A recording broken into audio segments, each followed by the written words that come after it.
Iraq's new Prime Minister Mustafa al-Kadhimi took office after the country's parliament approved a new government on Wednesday following nearly 6 months of political wrangling. The parliament approved 15 ministers out of a prospective 22-seat cabinet in a vote of confidence. 5 candidates were rejected while voting on 2 ministers was postponed, leaving 7 ministries still empty, including the key oil and foreign affairs positions. 2 previous nominees for the role of Prime Minister, Mohammad Tawfiq Alawi and Adnan al-Zurfi, failed to secure enough support among cabinet ministers. This led to President Barham Saleh appointing al-Kadhimi as Prime Minister designate last month as the third candidate to form a cabinet, amidst a backdrop of anti-government protests. The protests began in October 2019 after thousands of Iraqis took to the streets and called for the overhaul of what they said was the country's political and corrupt ruling elite. Heavy-handed responses by the government security forces, which killed hundreds of protesters, forced then Prime Minister Adil Abdul Mahdi to resign, although he remained in a caretaker role until Alawi was appointed in early February. Before the voting session on the new cabinet on Wednesday, al-Kadhimi said his government would be a solution-based, not a crisis government. He promised early elections and rejected the use of Iraq as a battleground by other countries. The Prime Minister also pledged to address the repercussions of the economic crisis by rationalizing spending and negotiating to restore Iraq's share of oil exports.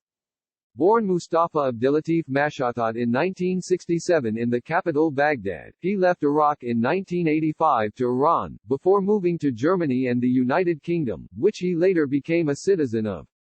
He holds a bachelor's degree in law and is better known for his work as a journalist, where he chose the title of al-Kadhimi. He was known to oppose the rule of the late Iraqi dictator Saddam Hussein.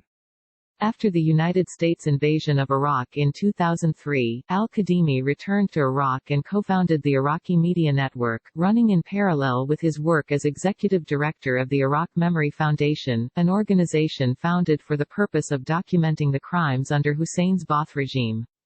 Al-Kadhimi also served as editor-in-chief of Iraq's Newsweek magazine for 3 years from 2010. He is also an opinions writer as well as the editor of the Iraq section of the U.S.-based Al-Monitor website.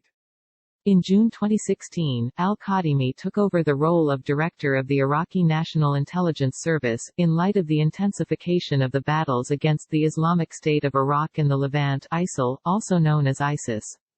During his tenure, he forged links with dozens of countries and agencies operating within the U.S.-led international coalition against ISIL.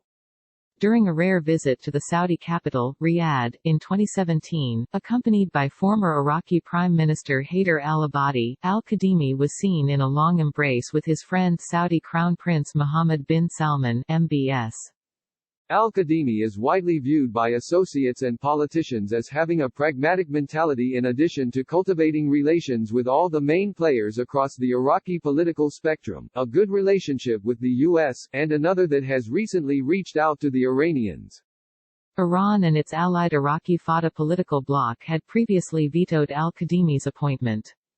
Last month, Kataib Hezbollah, an armed group close to Iran and linked to the Popular Mobilization Units, issued a statement accusing al-Kadhimi of having blood on his hands for the deaths of its leader Abu Mahdi al-Muhandis and Iranian General Qasem Soleimani, and accused him of collaborating with the U.S.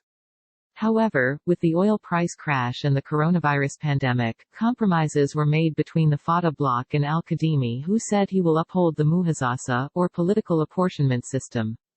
Introduced in Iraq after the 2003 U.S.-led invasion in an attempt to provide proportional government representation among Iraq's various ethno-sectarian groups, many Iraqis believe the system is deeply flawed and acts as a conduit for corruption and political patronage. According to Iraqi political analyst Hisham al-Hashimi, al-Kadhimi faces no easy task in getting the country back on its feet again.